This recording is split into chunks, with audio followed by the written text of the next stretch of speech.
ہمارا دین ہی دین ہے، بچے پالنا بھی دین ہے، رزق حلال کمانا بھی دین ہے، نوکری پہ جانا بھی دین، دکان کھولنا بھی، یہ تو سارا دین ہے۔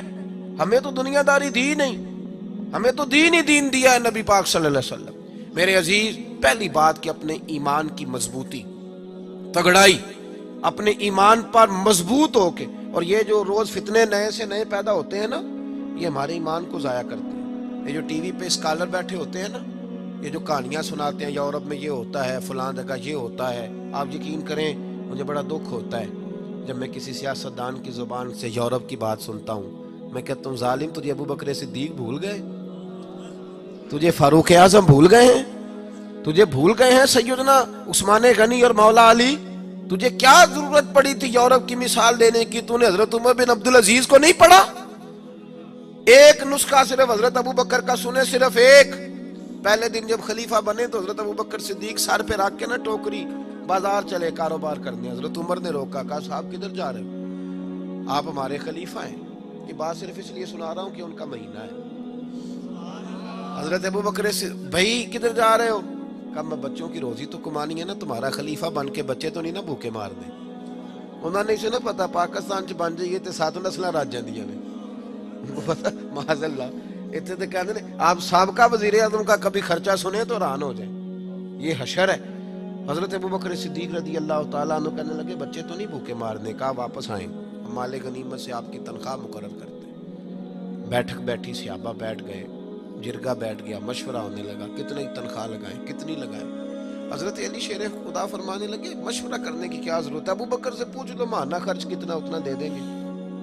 تو حضرت صدیق اکبر سے پوچھا جناب کا خرچہ کتنا ہے، اتنی تنخواہ لگا دیتے ہیں۔ فرمایا خرچہ نہ پوچھو، جتنی ایک مزدور کی تنخواہ ہے میری بھی اتنی لگا دو۔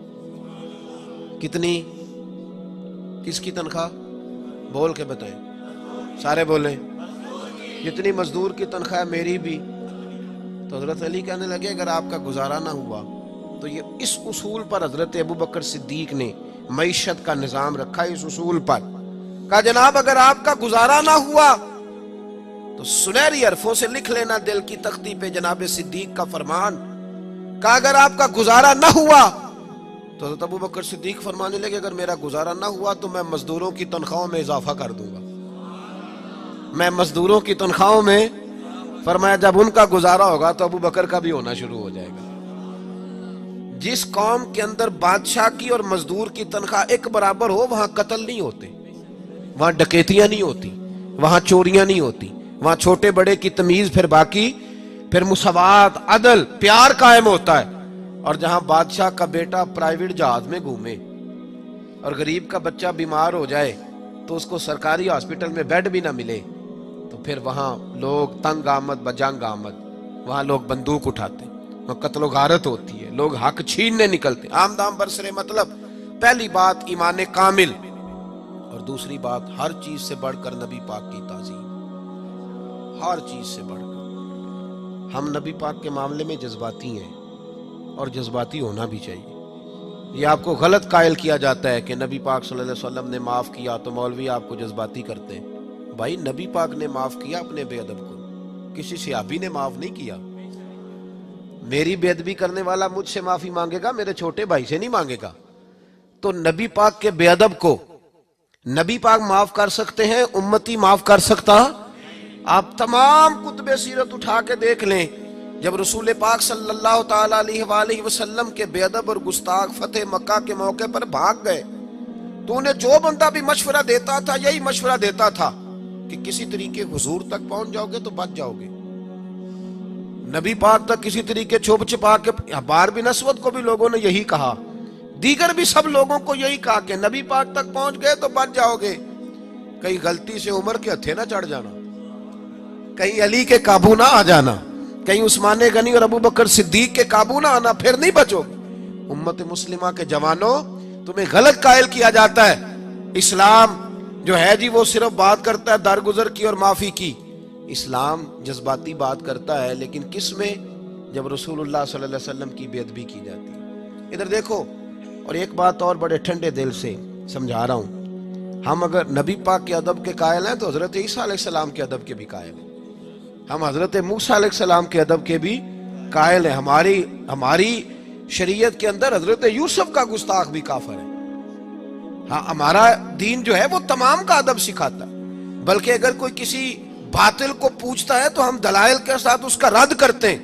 ہمیں وہاں بھی کچی زبان استعمال کرنے کے لیے نہیں کہا گیا، وہاں بھی رد کیا جائے گا دلائل کی روشنی میں. لیکن اس کے باوجود، اتنی صفائی کے باوجود اگر کوئی محبوب کے بارے میں بات کرے پھر امت خاموش رہے. صحابہ میں سب سے ٹھنڈی طبیعت حضرت ابو بکر صدیق کی ہے. حلیم آدمی تھے، پہاڑ بھی گزر گیا تو چپ رہتے تھے. ایک دن حضرت ابو بکر صدیق کے والد نابینا تھے، نبی پاک کی بارگاہ میں آئے. صحابہ اکرام علیہم رضوان فرماتے ہیں، آ کے کہنے لگے اتنا میرا ٹھنڈا بیٹا تھا، آپ نے کیا کر دیا معاذ اللہ. حضور نے فرمایا کیا ہوا؟ توجہ ہے میری بات پر؟ کیا ہوا؟ آج مجھے تھپڑ مارا ابو بکر. صحابہ کہتے ہیں ہمیں یقین نہیں آ رہا تھا کہ ابو بکر تو بڑے حلیم ہیں، باپ کو تھپڑ، والد کو. حضور علیہ السلام نے فرمایا بلاؤ نا ابو بکر کو. جناب صدیق اکبر آئے، کھڑے ہو گئے، ہاتھ باندھے، سر جھکائے. نبی پاک صلی اللہ علیہ وسلم نے فرمایا ابو بکر والد کو مارا ہے؟ چپ کر گئے. پھر پوچھا لوگوں کو یقین نہیں ہو رہا، تم نے باپ کو مارا ہے؟ پھر چپ کر گئے. تیسری دفعہ محبوب نے فرمایا بولتے کیوں نہیں؟ تو جناب صدیق اکبر نے سر اٹھایا، داڑھی ساری آنسوؤں سے بھری ہوئی. عرض کرنے لگے یا رسول اللہ صلی اللہ علیہ وسلم، والد سے کہیں تلوار لے کے میرے ٹکڑے ٹکڑے کر دے، ان سے کہیں میرے وجود کے حصے بکھرے کر دے، میں سی نہیں کروں گا، لیکن ان سے فرما دے یہ آپ کے بارے میں بات نہ کریں، آپ کے بارے میں بات نہ کریں. تن تندور ہڈاں دا بالن تے اسی ہاواں نال تپایا، کپ کپ مکیاں پیڑے کیتے اتوں عشق پلیتھل لایا.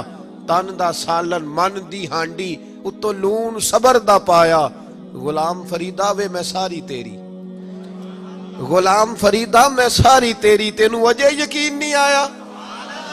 کہ یا رسول اللہ صلی اللہ علیہ وسلم ان سے کہیں ٹکڑے ٹکڑے کر دیں. ہر بات سہوں گا، لیکن اگر آپ کے بارے میں کوئی بولے گا تو میں برداشت نہیں کروں گا. میں برداشت بھائی، تو اگر حضور کے بارے میں بھی چپ رہتا تو شریف نہیں، تیری غیرت ہو گئی ہے. یہ شرافت نہیں کہ محبوب کے بارے میں کبھی کوئی صاحب مجھے آ کے کہے نا کہ وہ فلاں بندہ کہہ رہا تھا حضور کو علم غیب نہیں، تو میں کہتا ہوں اس سے تو بعد میں نپٹیں گے، پہلے تیرا تے پتہ کر لیے تو سن کے میں لئی گا. نا تو ادھر بیٹھنا بھائی، تیرے کہاں تو نے سن کیسے لیا؟ اس کی تو بات بعد میں ہے، تو بتا پہلے تو نے سن کیسے لیا؟ کیا خیال ہے آپ کا؟ اتنے ظلم کی بات. ایک بندہ کہہ رہا تھا جی وہ تو مکھی کا پر نہیں بنا سکتے معاذ اللہ. میں کیا انہوں تے بعد پوچھاں گے، پہلے تو تے آنا ہو رہا. تیرے اندر وہ ہمت کہاں سے آئی جی تو سن کے آ گیا؟ سن کیسے لیتے؟ ایسے لوگوں کے پاس بیٹھتے کیسے؟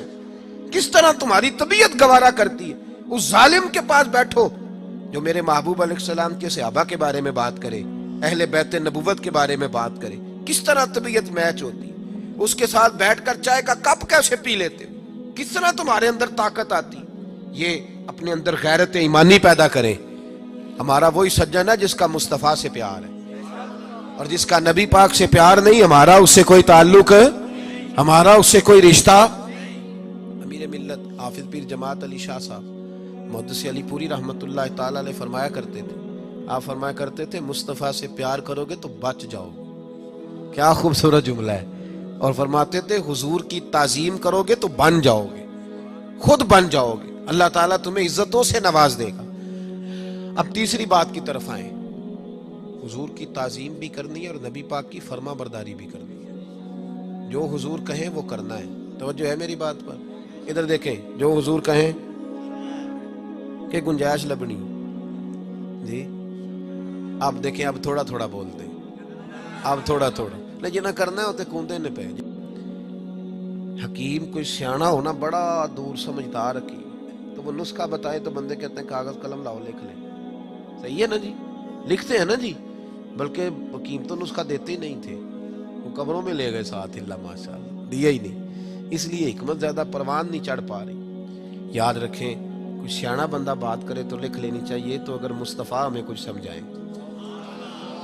صحابہ نے پتہ اطاعت کس طرح کی ہے. ادھر دیکھو کنز المال میں حدیث ہے، نبی پاک صلی اللہ علیہ وسلم جمعہ کا خطبہ دے رہے تھے، ایک بندہ اٹھ کے کھڑا ہو گیا. حضور نے فرمایا بیٹھ جاؤ. بندہ کھڑا ہے، فرمایا بیٹھ جاؤ. مطلق حکم ہے، نام نہیں لیا کسی کا. بیٹھ جاؤ. ایک بندہ کھڑا تھا، بیٹھ جاؤ. حضرت عبداللہ بن رواحہ مسجد کی گلی میں تھے، آئے نہیں تھے، ان کے کانوں میں آواز گئی، وہ وہیں بیٹھ گئے۔ حضرت انس بن مالک رضی اللہ تعالیٰ عنہ فرماتے ہیں میں اپنے گھر سے نکلا تھا، ابھی گھر کے دروازے پہ تھا، میرے کانوں میں آواز گئی، میں وہیں بیٹھ گیا۔ حضرت مرثد بن ابی مرثد رضی اللہ تعالیٰ عنہ فرماتے ہیں میں وہاں تھا جہاں لوگوں نے جوتے اتارے، کانوں میں آواز گئی بیٹھ جاؤ، میں بیٹھ گیا۔ فرماتے ہیں نماز مکمل ہوئی، نبی پاک صلی اللہ علیہ وسلم نے بعد میں جب صحابہ ملنے آئے تو فرمایا عبداللہ جمعہ کہاں پڑھا؟ کہا حضور گلی میں۔